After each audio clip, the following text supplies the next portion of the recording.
Vous écoutez Les Éclaireurs de Dialogue, le podcast de la librairie Dialogue à Brest. Je suis Laurence, bienvenue à vous.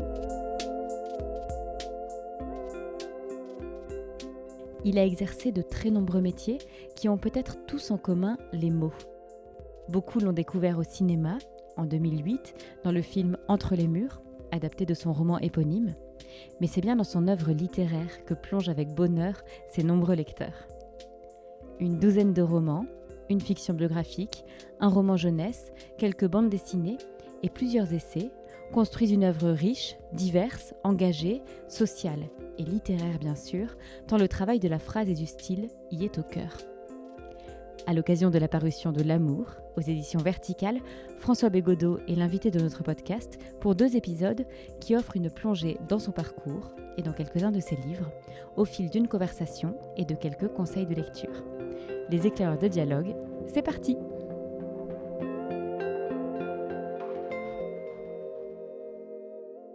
Bonjour François Bégodeau. Bonjour. Et merci beaucoup d'avoir accepté cette invitation dans notre podcast Les Éclaireurs de Dialogue. Alors on a le plaisir de vous accueillir aujourd'hui à la librairie à l'occasion de la parution de votre roman L'Amour aux éditions Verticales. Et c'est l'occasion de revenir sur votre parcours d'écrivain. Et je précise votre parcours d'écrivain parce que vous avez exercé et exercé encore de nombreux métiers qui vous ont mené vers tous les arts. Chanteur et parolier, enseignant, acteur, réalisateur de documentaires, critique littéraire et de cinéma, scénariste et écrivain donc. Ce qu'ils ont tous en commun, ces métiers, ce sont peut-être les mots. Alors pour commencer, est-ce que vous accepteriez de nous raconter comment tout cela a commencé justement? Quelles ont été les prémices de cette histoire entre vous et les mots? Je pense que les mots m'ont tout de suite beaucoup aimanté, ça c'est sûr. Quand j'étais petit ou adolescent, je lisais quand même déjà beaucoup. Je crois que j'avais un rapport aux mots assez sensible, quoi. Je pense que c'est ça qui va définir plus tard un écrivain, c'est quand on a un rapport un peu privilégié aux mots, quand on a l'impression que les mots, ça existe, ça vit, quoi. Du coup, on se les prend un peu de façon très... c'est comme si on était hypersensible aux mots, comme certains peuvent être hypersensibles au son, ou hypersensibles à la luminosité.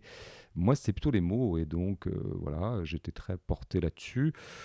J'aimais bien écouter les gens parler, j'aimais bien lire, voilà, donc c'était vraiment central. Bon, donc après, assez mécaniquement et assez naturellement, ça m'a orienté vers des activités où les mots étaient centraux, et donc exemplairement la littérature, mais aussi quand on a commencé à faire un groupe de punk rock avec mes amis, j'avais 20 ans à Nantes, presque naturellement, je suis devenu parolier, quoi. Enfin, j'étais chanteur, donc ça allait quand même de pair. Donc voilà, les premières productions écrites que j'ai faites, c'était des chansons, quoi, des paroles de chansons. Ce qui m'a occupé pendant 10 ans. Et puis, une fois que ça a été fini, j'ai enchaîné sur la littérature. Donc, j'ai commencé à écrire. J'ai été publié assez tôt, ce qui était une chance. Et donc, j'ai pu assez vite en vivre, en tout cas, trouver une sorte d'équilibre social en écrivant. Et après, les autres activités que vous avez mentionnées, alors j'enseignais au moment où j'ai été publié la première fois. Tout ça, c'est l'enseignement a un petit peu embrassé tout ça quand j'avais de 25 à 35 ans. Et il se trouve qu'après, en tant qu'écrivain, j'ai eu la chance qu'on me sollicite pour faire des travaux, je dirais, périphériques, enfin parallèles par rapport à ce qu'était mon cœur de métier, à savoir écrire des romans, ou plutôt plus tard des essais. Donc par exemple écrire du théâtre, donc par exemple écrire des scénarios de BD, écrire des scénarios, voilà. Et puis acteur, ça a été extrêmement, je veux dire, furtif dans ma vie, c'était vraiment circonstancié, autour de l'adaptation d'Entre les murs. Et puis voilà, puis parallèlement, oui, il y avait eu ces histoires de documentaires. Enfin ça, je vais pas m'étendre là-dessus. Donc en gros, comme vous l'avez très bien dit, moi je considère que je suis pas si polyvalent que ça, quoi. C'est-à-dire qu'au bout du compte, il s'agit toujours de pondre des phrases. Alors c'est pas exactement le même genre d'exercice de faire un scénario, une pièce de théâtre ou un roman, mais enfin globalement, on est toujours en train de manipuler du verbe. Alors votre premier roman, vous nous le disiez, donc il est paru en 2003. C'est là que vous faites votre entrée en littérature. Il s'appelle Jouer juste. Il est publié déjà aux éditions Verticales. C'est un roman assez court. Vous nous y menez au bord d'un terrain de foot auprès d'un entraîneur qui exhorte ses joueurs à jouer juste, tout en explorant à travers son discours le motif de la passion amoureuse. Alors la publication d'un premier roman, comment est-ce qu'on la vit rétrospectivement? Est-ce qu'il y a un sentiment d'accomplissement ou peut-être plutôt de l'ouverture d'un nouveau chemin? De fait, la publication ouvre beaucoup de choses, surtout quand elle se passe pas trop mal. Il se trouve que ce premier roman a été parmi les premiers romans remarqués de septembre 2003. Il y en a toujours une petite charrette comme ça, et j'ai eu cette chance-là. J'ai eu pas mal de papiers, il y a eu une certaine exposition. Ce qui m'a permis finalement de consolider ma nouvelle position d'écrivain. Je veux dire que voilà, je pouvais à peu près en vivre et j'étais relativement sécure pour travailler. Moi, je pense que c'est surtout ça que j'ai ressenti quand Vertical m'a passé un coup de fil pour me dire qu'il publierait le manuscrit que je leur avais fait passer. C'était une sorte de soulagement. Je me suis tout de suite dit, bon ben voilà une bonne chose de faite. Au moins, je ne vais pas être emmerdé cérébralement par une problématique qui est pénible, qui est où pourrais-je me faire publier, qui dois-je rencontrer pour ça, dans quelle mesure, moi je rencontre plein de gens comme ça, qui ont des manuscrits plein les bras et qui ont du mal à les refourguer, parce qu'on sait que c'est compliqué bien sûr, hein. Il faut avoir beaucoup de chance, il faut avoir un peu d'entre-gens, un peu de réseau, un peu de tout ça. Moi il se trouve que c'est un ami qui a fait passer mon manuscrit à Vertical, c'est souvent comme ça que ça se passe d'ailleurs, par une espèce de cooptation en quelque sorte. Donc moi, vraiment, là, ouais, ça a été un soulagement. Puis par ailleurs, oui, bien sûr, on ressent toujours une sorte de, comment dire, de gratification, puisque à ce moment-là, on doute un peu quand même d'avoir, comment dire, épousé la bonne carrière, en tout cas la bonne activité. Est-ce que je suis vraiment un écrivain viable? Bon, d'avoir le label, enfin, en tout cas le paraphe d'un éditeur que par ailleurs on respecte, ce qui était mon cas par rapport à Vertical, parce que je lisais déjà des romans de chez Vertical, il y avait des auteurs que j'avais repérés. Bon, bah, évidemment, ça encourage à se dire, bon, on s'est peut-être pas forcément trompé de voie. Donc il y a ça, il y a une certaine, oui, une certaine réassurance ou assurance narcissique. Mais il y a surtout ça, voilà, maintenant ça c'est fait. Pour le prochain, on n'aura plus à se poser la question de savoir s'il sera publié ou pas, il le sera probablement. Et maintenant, on ne peut se concentrer que sur le travail. Et ça, c'est quand même un privilège énorme. Avant de continuer cet entretien avec François Bégaudeau, je vous propose d'écouter Anthony, bibliothécaire à la médiathèque des Capucins à Brest et grand lecteur de Bégaudeau, qui nous parle de Jouer juste. Publié en 2003 aux éditions Verticales, Jouer juste, c'est le premier roman de François Bégaudeau. Si on devait le résumer en 2 mots, c'est le monologue d'un entraîneur de football à ses joueurs dans les quelques minutes qui précèdent les prolongations d'une finale de Coupe d'Europe. C'est donc un livre qui met le football au cœur d'un projet littéraire, ce qui n'est pas si fréquent, surtout au début des années 2000. Mais d'emblée, ce qui va distinguer cet ouvrage, ce sont 2 singularités de forme. D'abord, des phrases longues, et de plus en plus longues à mesure qu'on avance dans la narration, où on a l'impression d'un énoncé sans interruption qui court sur l'ensemble du livre. En réalité, c'est à une succession de petits segments, séparés par des virgules, que l'on a affaire. Ces virgules jouent en quelque sorte à la place des points, et entretiennent ainsi un certain rythme. Un rythme de passes courtes et sans contrôle, pourrait-on dire, en amateur de football et de jeu à une touche de balle, comme les François Bégaudeau. Cet axe stylistique, tel un flux continu, nous happe dès l'entame du roman, pour ne jamais nous lâcher. Il est doublé d'un autre dispositif formel, celui d'avoir noué, tressé même, sur la centaine de pages du livre, 2 situations qui n'auraient a priori rien à voir ensemble. Un entraîneur-narrateur qui parle football et tactique à ses joueurs, à un moment crucial d'un match, et qui, dans un même mouvement, insère des digressions sur son histoire d'amour avec une dénommée Julie. Une histoire d'amour terminée récemment et de façon malheureuse. Le point commun, c'est la difficulté pour cette équipe de football, comme pour ce couple, de jouer juste. Et cet agencement entre l'équipe de football et puis le couple permet des parallèles audacieux et un peu fous entre le déroulement d'une histoire d'amour, de cette histoire d'amour, et certains principes footballistiques. Des principes qui vont tourner autour du collectif, de la mobilité, du jeu de passe, qui ne sont pas sans rappeler le jeu à la nantaise, cher aux supporters du FC Nantes qu'a été François Bégaudeau. Et au choix des prénoms des joueurs, les connaisseurs reconnaîtront d'ailleurs l'équipe du FC Nantes championne de France en 2001. Et ces principes, on les retrouve aussi dans le déroulé de l'histoire d'amour. Donc la mobilité, le collectif, ce sont aussi des principes au fondement de cette relation. Le pari narratif est évidemment risqué. Est-ce qu'on peut jouer juste sur le terrain à la manière dont on évoluerait dans une relation ? Est-ce qu'on peut jouer à 11 la même partition qu'à 2 ? François Bégaudeau semble le penser, puisqu'il déclarait autour de la sortie de ce livre « Vivre à 2, l'amour comme l'amitié », je le cite, « ça demande de la technique. Il faut trouver les bons dispositifs, occuper les bons espaces, au bon moment. » On pourrait dire qu'il transpose ainsi une certaine esthétique du football dans une esthétique du couple.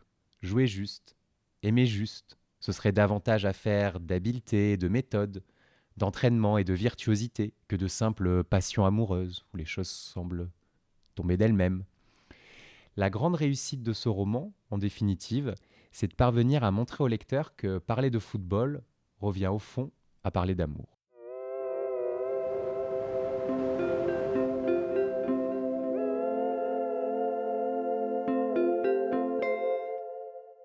Écrire un roman, c'est décider de la façon dont on va raconter une histoire, c'est donc se poser à tout moment la question du style littéraire. Alors votre style, on pourrait dire qu'il est souvent plutôt concis, très travaillé, nourri de nombreuses références et qu'il évolue de roman en roman en fonction aussi de vos sujets, de vos partis pris narratifs. Est-ce qu'on peut dire que c'est la grande aventure du roman, la question qu'on n'a jamais fini de creuser et qui fait qu'on continue toujours à écrire ?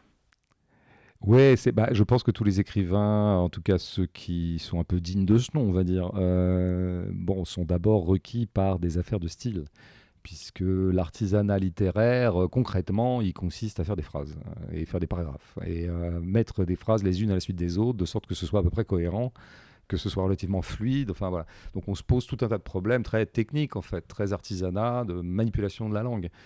Et donc, alors oui, moi, ma phrase, je dirais que d'un livre à l'autre, moi, j'ai tenté beaucoup de dispositifs différents. Je crois que j'ai fait des livres très différents sur leurs dispositifs narratifs, sur leurs dispositifs tout court. J'ai varié les formes globales et les structures. En revanche, je pense qu'il y a quand même très, très vite une phrase qui se met en place. Que reconnaissent vos lecteurs assidus ? Ils disent, oui, là, on reconnaît bien ton style, quoi. Même si soi-même, on a parfois l'impression d'avoir exploré des modalités stylistiques un peu différentes, on se rend compte en fait à écouter les lecteurs que on retrouve une patte, une musique ou une sonorité. Alors vous avez parlé de concision, oui, je pense que mon style est relativement concis. Il se caractérise peut-être aussi par le fait qu'il soit souvent adossé à du réel. J'ai écrit dans un cadre plutôt réaliste. Ce qui n'est pas le cas de tous les écrivains. Il y aurait plein d'autres manières de caractériser la langue que j'ai essayé de développer. Et je pense que ce qui est intéressant quand on est écrivain, c'est que autant je ne suis pas sûr que mes livres de maintenant soient meilleurs que les premiers. Ça vraiment, il n'y a que le lecteur qui sait. Et d'un lecteur à l'autre, ça varie d'ailleurs. Mais il y a une chose dont moi je suis sûr, parce que je le vis de l'intérieur, c'est que j'ai l'impression que mon geste, j'aime bien parler de geste pour écrire, comme un peintre, quoi, est de plus en plus sûr. J'ai l'impression que j'ai la main plus ferme, quoi. Ce qui ne veut pas du tout dire, encore une fois, que du coup mes livres sont meilleurs, hein, pas du tout. Mais moi je ressens que il y a des erreurs stylistiques que je ne fais plus. Je ne m'embarque plus dans des galères stylistiques que je suis incapable de mener à bien, dans lesquelles je vais me dépatouiller, qui vont être des impasses. Donc c'est ça aussi un peu la fermeté. Et est-ce que ça veut dire que le doute est moins présent ou est-ce qu'il faut qu'il soit là ? Si le doute, il concerne toujours la qualité globale du livre qu'on est en train d'écrire, son intérêt, le fait, est-ce que c'était vraiment pertinent de raconter cette histoire-là ou de se poser dans cet univers-là ? Ça, il y a toujours un doute. Alors, il n'y a aucun écrivain qui peut être sûr d'avoir là pondu le bouquin qui réconciliera tout le monde, c'est pas vrai ça. Donc le doute, il est là en permanence, quoi, une espèce de questionnement qui produit d'ailleurs une certaine anxiété. Une anxiété qui est assez vivable, hein. Je pense qu'il y a beaucoup de gens qui, sur leur lieu de travail, ressentent de l'anxiété. Et elle est parfois, je pense, plus intense et plus impérieuse que celle que peut ressortir un écrivain qui est quand même une créature plutôt privilégiée. Mais une petite anxiété quand même, quoi, parce qu'on est toujours un peu seul, quoi. On est un peu notre propre juge pendant les 6 mois où on écrit un livre, ou les 1 an, ou les 2 ans, ou les 3 ans. Donc c'est compliqué d'être un peu la mesure de soi-même. Dans ce cas-là, il faut quand même avoir une certaine confiance en soi, quand même, puisque sinon on serait dans la dévalorisation de soi-même et on n'avancerait pas. Pour se lancer dans un livre, il faut quand même avoir 2-3 éléments de certitude, quand même. Sinon, on s'y lancerait pas, quoi. Ou alors on s'arrêterait au bout de 25 pages. Donc c'est un mix d'humilité et d'orgueil, je pense, l'écrivain au travail, quoi. Il faut qu'il ait quand même une certaine estime de ce qu'il est en train de faire. Sinon, franchement, il n'y aurait rien. Et il faut qu'il soit suffisamment humble pour en permanence remettre en question ce qu'il est en train de faire et dire, mais est-ce que tu ne serais pas emmanché dans quelque chose ? Non, mais là, ce chapitre, ça va pas, en fait. Mais pourquoi tu insistes sur ce personnage ? Tu vois bien que ça te mène à une impasse. On est son propre lecteur pendant 1 an ou 2. Le dispositif circonscrit par une période d'écriture est un dispositif autonome, quoi. C'est comme une espèce de terrain où on est en pure autonomie. Et c'est pour ça que souvent, ça soulage un peu, une fois qu'on a considéré qu'on avait terminé quelque chose, en tout cas une première version, ça soulage un peu de refiler le bébé à un éditeur. Ça nous décharge un peu. Enfin, on va avoir un jugement extérieur. Pour peu que le jugement soit pas trop négatif, c'est un moment plutôt joyeux. Et c'est un regard qui compte après.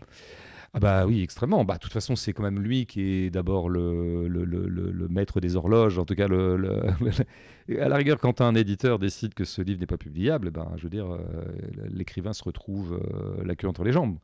C'est l'éditeur qui est décideur en dernière instance. Alors après, les rapports de force peuvent évoluer entre un éditeur et un écrivain. Je pense qu'il y a des grandes plumes très célèbres et très vendeuses auquel aucun éditeur ne refuserait aucun manuscrit. Bon. Alors voilà, c'est des histoires de rapport de force. Mais bon, il y a un couperet quand même qui tombe, qui est celui de l'éditeur, hein, qui dit, bon, couperet qui va être soit le couperet très brutal, à savoir, non, là, sur ce coup-là, je ne te publie pas, soit un couperet plus doux et moins brutal, mais où on sent qu'en fait, l'éditeur n'est pas très convaincu. Qu'il va le publier, hein, parce que globalement, il trouve que ça vaut le coup. Mais que finalement, sur ce coup-là, il n'a pas été complètement convaincu parce qu'on a fait ce qui m'est arrivé. Et on change? On change autant qu'on peut, parce qu'il y a un moment où le livre, il est quand même écrit dans sa globalité. On ne va pas changer du tout au tout, ça serait complètement débile. Donc, on essaie de l'amender autant que possible en écoutant les remarques de l'éditeur. Il se trouve qu'à Vertical, moi j'ai écrit d'autres livres hein, par ailleurs, mais Vertical est vraiment mon éditeur de base et mon éditeur tout court. Et je suis souvent assez d'accord avec les remarques que me font les deux éditeurs de Vertical, c'est-à-dire Jeanne Guyon et Yves Pagès. Ce qui rend quand même le dialogue plutôt amical. Même quand ils me font des remarques plutôt négatives, du genre, bon, ce chapitre, tu peux peut-être le virer, ou alors cette fin, on ne comprend pas. Moi, j'ai tendance tout de suite à leur donner raison, quoi. Alors après, je vais m'arranger, je vais essayer de trouver des compromis. Mais bon, c'est quand même pas mal d'avoir ce dialogue-là avec un éditeur, parce que c'est assez, rassurant, adoucissant.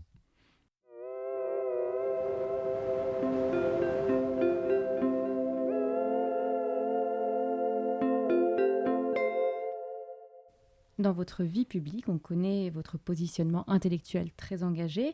Vous vous qualifiez vous-même de marxiste. Vous avez une pensée assez radicale que vous avez développée à travers des essais notamment. Essais qui ont pu faire frémir une certaine bourgeoisie. Quelle place a cet engagement pour vous lorsque vous vous mettez dans la posture du romancier? De quelle manière est-ce qu'il transparaît ou non, et de manière tout à fait consciente ou non, à travers vos romans? Non, là, c'est vrai que moi, je distingue vraiment radicalement l'humeur dans laquelle j'écris des essais et l'humeur dans laquelle j'écris des romans. Même si je pense qu'il y a un pont stylistique entre les deux. Mais l'humeur n'est pas la même. Et non, vraiment, quand je me mets en position roman, ce qui va m'intéresser, c'est la vie. La vie, la vie, la vie. Il y a une histoire qui m'intéresse, ou un personnage, ou une situation, ou un pan du réel, dont je vais faire un livre, qui va être la matière première d'un bouquin. Et là, ce qui m'intéresse, c'est d'honorer la vie contenue dans les personnages ou dans les situations que je suis en train d'explorer, quel que soit le bilan idéologique qu'on peut en tirer. Ça, c'est pas mon problème quand j'écris des romans. Moi, mon seul dieu quand j'écris des romans, c'est est-ce que c'est fidèle à la vie? À la vie, alors le réel, la vie, est-ce que ça honore la grandeur de la vie? Et quand je parle de grandeur, ça peut être aussi la tragédie de la vie, sa tristesse profonde, mais ça peut être aussi sa joie, ça peut être aussi sa jubilation. Je suis un romancier vitaliste de ce point de vue-là, je pense, si on veut vraiment plaquer les mots en isme. Alors les essais, c'est autre chose, parce que les essais, on fout toujours un peu les pieds dans des débats préexistants, qui sont des débats politiques, quoi. Alors j'essaie de me saisir des débats qui me paraissent les plus intéressants, les questions les plus intéressantes, parce qu'il y a des questions politiques bas de gamme et qui donneront que des livres bas de gamme. Donc bon, alors là, effectivement, on intervient dans un débat, et alors là, il y a quand même tout de suite une zone de conflictualité qui se met en place. Évidemment, il y a des contenus qui vont déplaire à certains et plaire à d'autres. Et oui, c'est des zones assez violentes, âpres en tout cas, les zones d'essai. Bon, après, moi, je me lance jamais dans un essai si j'ai pas aussi une forme, hein. Je veux dire, c'est-à-dire que le styliste ne reste pas au vestiaire à partir du moment où j'écris des essais. Je n'écris d'essais qu'à partir du moment où ce que je pourrais explorer comme question politique ou sociale peut produire quand même une forme. Par exemple, Histoire de ta bêtise, qui est effectivement dont le but était de portraiturer une classe qui s'appelle la bourgeoisie. Je ne l'aurais jamais écrit, d'une part, si on ne me l'avait pas plus ou moins suggéré, c'est une éditrice qui est venue me voir, et d'autre part, je ne l'aurais jamais écrit si je n'avais pas trouvé le tutoiement, parce que le livre était écrit sous forme d'adresse. Tant que je n'avais pas cette entrée stylistique, il n'y avait pas de livre. C'est simple, hein. Donc ce qui m'a déclenché, c'est ça, et puis tout un tas d'autres modalités stylistiques, quoi. Dans mon dernier essai qui s'appelle Boniment, c'est pareil, je veux dire, c'est à partir du moment où j'avais la forme fragmentaire, ça y est, le livre était trouvé. Mais je n'aurais jamais pu écrire un essai, je dirais, sur le capitalisme, la vie, la mort, quoi. Ça, c'est pas possible. Moi, je suis quand même un essayiste un peu bizarre, je pense, assez atypique, parce qu'il y a beaucoup de récits, par exemple, dans mes essais. Il y a beaucoup de scènes vécues, il y a beaucoup de subjectivité, je m'implique souvent moi-même. On ne peut pas dire que ce soit des essais très académiques, quoi. Et je serais incapable de faire un essai académique, je m'ennuierais à écrire ça. S'il n'y a pas quand même quelque chose d'un peu passionnant stylistiquement dans cette affaire, j'irai pas. C'est pour ça que mon engagement politique est un engagement relatif à mon engagement dans la littérature, je pourrais dire. Histoire de ta bêtise, que vient d'évoquer François Bégaudeau, c'est un essai paru en 2019 et écrit notamment en réaction à la campagne présidentielle de 2017. C'est un coup de cœur de notre libraire Pauline et elle nous en dit tout de suite quelques mots. Pour ne pas trop en dire sur ce pamphlet, j'ai décidé de m'attarder sur le titre, afin de révéler un petit peu par parcimonie de quoi il en retourne dans ce texte. Donc l'histoire de Ta bêtise, donc on se demande qui est ce tu à qui s'adresse Bégaudeau tout au long de son récit. Très vite, il le nomme, par exemple, dès les premières pages, il va, je reprends ces mots, c'est celui qui vote au second tour, par exemple. Et ensuite, donc, on comprend qu'il s'adresse à une catégorie sociale plutôt aisée, de gauche, la bourgeoisie. Et donc, dès les premières pages, il ne mâche pas ses mots, il va fustiger ce groupe d'individus et il va aussi, plus particulièrement, s'attaquer au discours dominant dans les médias concernant justement ces fameuses élections présidentielles de 2017. Et donc, le sujet du livre est donc d'essayer de cerner ce fameux tu, ce bourgeois de gauche, comprendre qui il est, sa vie, et évidemment son discours politique. Je m'attarde donc sur le second mot, la bêtise, du titre qui alors prend tout son sens, car ce texte de François Bégaudeau, c'est un peu comme une longue lettre qu'il adresse donc à cette bourgeoisie, à cette classe sociale, et il prend plaisir au fil des pages à mettre le bourgeois donc face à ses contradictions, ses hypocrisies, voire même son mépris. Par exemple, il nous raconte que ce fameux « tu », toujours, utilise beaucoup d'expressions qu'il va s'amuser donc à décortiquer. Et évidemment, François Bégaudeau va apporter son point de vue, car un autre point de vue que celui de ce fameux « tu ». Donc il évoque le complotisme, le protectionnisme, le populisme ou les populismes, tout y passe. Et François Bégaudeau, à mon sens, il est très fort. Il a l'art de la rhétorique, l'art des mots. Et par exemple, je vais citer un passage où notamment donc, il parle de cette bêtise. Selon ton habitude, tu te détournes de ce qui est au profit de ce qui pourrait être, tu spécules au lieu d'observer. Ce pli spéculatif entre pour beaucoup dans cette manière de vacuité que j'ai l'outrecuidance d'appeler bêtise. Voilà, j'en dis pas plus sur cette fameuse bêtise. Et donc histoire parce que tout au long de ces 200 pages, ce sont des rencontres que Bégaudeau fait, et au-delà, il porte vraiment un regard sur la société donc capitaliste dans laquelle nous vivons. C'est très certainement un ouvrage qui agacera sévèrement certains, mais qui, moi, quand je l'ai lu à l'époque, à sa sortie, a été une lecture très instructive et très enrichissante. J'ai beaucoup aimé la plume très incisive de François Bégaudeau, et c'était très amusant et réjouissant de découvrir ce texte. L'indignation de François Bégaudeau se fait clairement sentir dans ce texte. Et finalement, il nous invite à élever notre conscience, notre esprit critique et comprendre vraiment ce que c'est de penser.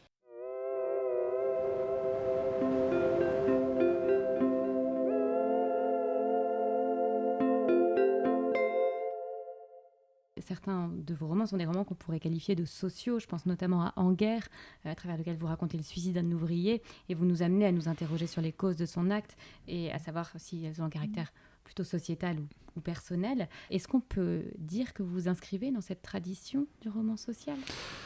Bon, comme je le disais, quand j'écris les romans, ce qui m'intéresse, c'est vraiment le coefficient de vie qui est contenu dans une histoire donnée ou dans des personnages donnés. Bon, et il se trouve que j'ai une humeur et une analyse de la société, ou en tout cas une façon d'appréhender le monde, où la question sociale est très centrale. La question sociale me passionne, parce que je pense qu'on ne peut pas rendre compte des vies des gens si à un moment on ne fait pas droit à leur constitution sociale, à ce qui les détermine socialement et au bain social dans lequel ils évoluent. Et donc c'est comme ça que mes romans vont mécaniquement croiser la question sociale. Alors parfois de façon plus explicite, c'était le cas d'En guerre, que j'avais pensé comme un roman social. Moi, je dirais même la question centrale d'En guerre, c'était jusqu'à quel point sommes-nous déterminés socialement ? Puisque c'était bien ça. Jusqu'à quel point ce suicide d'ouvrier avait trait à sa situation d'ouvrier ou à sa situation dite personnelle. Et deuxième question subsidiaire, y a-t-il des choses personnelles ? Et je crois que pas, en fait. Il n'y a pas de choses purement personnelles pour nous, êtres sociaux. Il y a toujours un moment, le contexte social dans lequel on évolue intervient, y compris dans ce qu'il y a de plus intime en nous. Nous retrouvons à présent Anthony, qui nous en dit plus sur ce roman, En guerre. en guerre, livre de François Bégodeau, sorti en 2019. C'est dans une France en fait très contemporaine, celle des attentats de 2015, où le terme de guerre a été convoqué à tout bout de champ. François Bégodeau nous invite à regarder vers une autre guerre, une guerre intemporelle et intempestive, qui morcelle pourtant de longue date la société. C'est la guerre sociale qui est au cœur de ce texte. Louisa est une jeune employée précaire qui multiplie les petits boulots, le dernier en date dans un entrepôt logistique d'Amazon. Elle essaie malgré tout de s'extraire de sa condition sociale de femme de ménage. Elle est en couple avec Cristiano, ouvrier licencié de son usine dès les premières pages du roman, qui va ensuite se heurter à tous les affres du monde du travail lorsqu'on est ouvrier dans un régime où les profits des actionnaires prévalent sur la vie des travailleurs. De manière fortuite, Louisa va rencontrer Romain, chargé de mission à la direction régionale des affaires culturelles, avec qui elle va entamer une liaison. C'est une rencontre par accident, car l'étanchéité prévaut entre ces milieux sociaux. On ne se croise pas et on ne se croisera jamais, c'est bien ce que nous rappelle François Bégodeau, en scrutant avec une ironie mordante les déterminants sociaux, lieux communs de la littérature, mais lieux pourtant bien réels de la vie sociale. On ne se croise pas, sauf dans la fiction, toutefois, qui, elle, peut opérer des reconfigurations de trajectoires, nuancer les sociotypes, et introduire une construction plus fine des personnages en dessinant des singularités, et parfois même des individualités. Et de cette observation, qui n'est jamais en surplomb, mais qui encore une fois est pleine d'ironie, vont jaillir plusieurs moments qu'on peut considérer comme franchement comiques. Louisa est une prolétaire, mais elle a des affects libéraux. Elle lit la biographie de Rihanna et ne se laisse enfermer dans aucun misérabilisme. D'ailleurs, on l'entend un moment songer « Ce qui ne te tue pas te rend plus fort », comme le chante Jennifer. Romain, lui, il a lu Bourdieu, il est conscient des rapports de classe, de sa domination culturelle, mais cette accumulation de savoir critique l'a engourdi. Les personnages d'Anguerre ne sont jamais figés. La description de leur réel est subtile, en prise avec les contradictions qui nous animent, nous aussi. Et si tout éloigne Romain et Louisa, c'est le désir qui les rapproche. Un désir qui revitalise et qui affranchit des barrières sociales, au moins pour un temps. La force de ce texte, c'est encore sa description précise et tranchante de la conflictualité sociale, palpable et permanente qui habite le quotidien des gens, qui va fonder leur tracas souvent. Ce n'est pas tant l'ironie à l'égard de ces pratiques culturelles qui égratignent Cristiano, mais c'est le rouleau compresseur d'un si mal nommé plan de sauvegarde de l'emploi qui va le percuter de plein fouet, jusqu'à l'humiliation. Ce roman est juste et complexe, et il est aussi cruel. Non au sens d'un certain plaisir à contempler la souffrance, notamment celle de Cristiano, mais bien d'un refus de la complaisance. Car si François Bégodeau se garde bien de juger ses personnages, il ne fait preuve à leur égard d'aucune complaisance. Cristiano est broyé par le même système qui protège Romain et contre lequel Louisa tente une attaque désespérée. Cette lucidité implacable, c'est un peu ce qui donne toute sa puissance à son roman.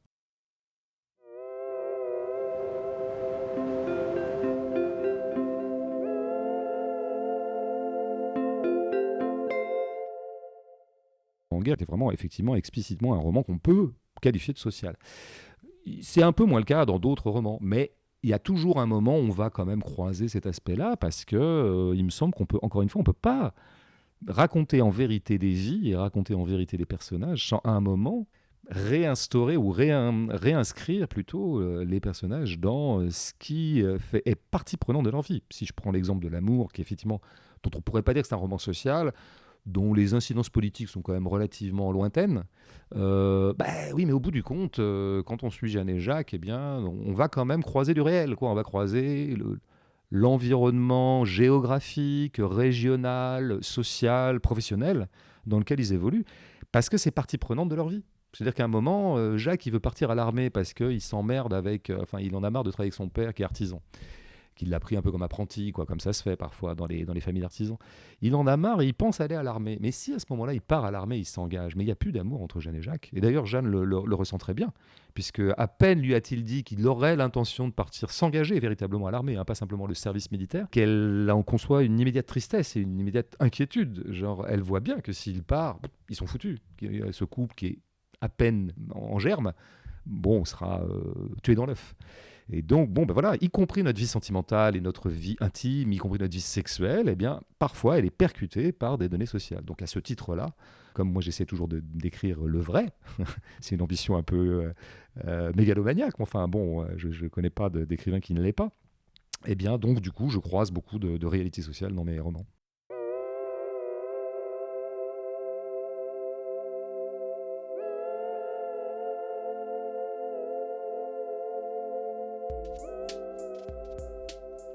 C'est sur cette première incursion dans l'amour que se clôt ce premier épisode des Éclaireurs de dialogue avec François Bégodeau. À suivre donc dans un deuxième épisode consacré à ce roman bouleversant paru en cette rentrée 2023 et qui raconte 50 ans d'amour en 90 pages.